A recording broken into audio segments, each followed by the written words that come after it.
બજેટને લઈને મળી શકે છે ગુડ ન્યૂઝ। 15 લાખથી વધારે કમાણી કરનારા લોકો પર સરકારની નજર છે। નમસ્કાર, સંદેશ ન્યૂઝના ડિજિટલ પ્લેટફોર્મ સાથે હું છું માલવી। નિર્મલા સીતારમણના યુનિયન બજેટથી ટેક્સ પેયર્સને આ વખતે ઘણી અપેક્ષાઓ છે। ટેક્સ પેયર્સને ટેક્સ ઘટવાની આશા પણ છે। એક્સપર્ટ્સનું કહેવું છે કે એવી આશા ઓછી છે કે સરકાર ઇન્કમ ટેક્સની ઓલ્ડ રિજીમમાં કોઈ બદલાવ કરશે।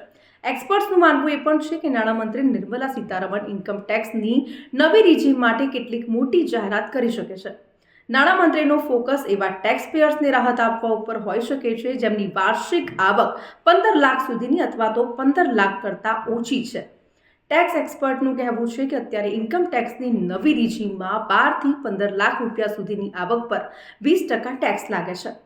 15 લાખ રૂપિયાથી વધારે ઇન્કમ પર 30% ટેક્સ લાગે છે, જેમાં સરકાર મિડલ ક્લાસ ટેક્સ પેયર્સને રાહત આપવા માટે 15 થી 18 લાખ રૂપિયાના એક નવો ટેક્સ સ્લેબ બનાવી શકે છે।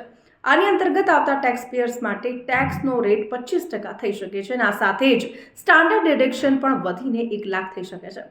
પાછલા વર્ષે એટલે કે 23 જુલાઈએ યુનિયન બજેટમાં નિર્મલા સીતારમણે ઇન્કમ ટેક્સની નવી રિજીમમાં સ્ટાન્ડર્ડ ડિડક્શન 50,000 રૂપિયાથી વધારીને 75 રૂપિયા કરી દીધો હતો। તેમણે ઇન્કમ ટેક્સની ઓલ્ડ રિજીમમાં સ્ટાન્ડર્ડ ડિડક્શન નહોતું વધારવામાં આવ્યું। ઓલ્ડ રિજીમમાં સ્ટાન્ડર્ડ ડિડક્શન અત્યારે 50,000 રૂપિયા છે, પણ નવી રિજીમમાં સરકાર આને 75,000 રૂપિયાથી વધારીને 1 લાખ રૂપિયા કરી શકે છે। મહત્વનું છે કે સ્ટાન્ડર્ડ ડિડક્શનનો લાભ માત્ર નોકરી કરતા લોકોને જ મળે છે। સરકારી અને પ્રાઇવેટ આ બંને પ્રકારની નોકરી કરતા લોકોને સ્ટાન્ડર્ડ ડિડક્શન મળે છે। બીજી અને સૌથી ઇમ્પોર્ટન્ટ વાત કે આ ડિડક્શન ઇન્કમ ટેક્સની જૂની અને નવી બંને રિજીમમાં મળે છે। નવી રિજીમની શરૂઆત સરકારે યુનિયન બજેટ 2020માં કરી હતી। શરૂઆતમાં ટેક્સ પેયર્સે આમાં ઇન્ટરેસ્ટ નહોતો દેખાડ્યો, પણ આઈટી રિટર્ન ફાઇલ કરવાવાળા આશરે 73% ઇન્ડિવિજ્યુઅલ ટેક્સ પેયર્સ આ રિજીમનો ઉપયોગ કરી રહ્યા છે।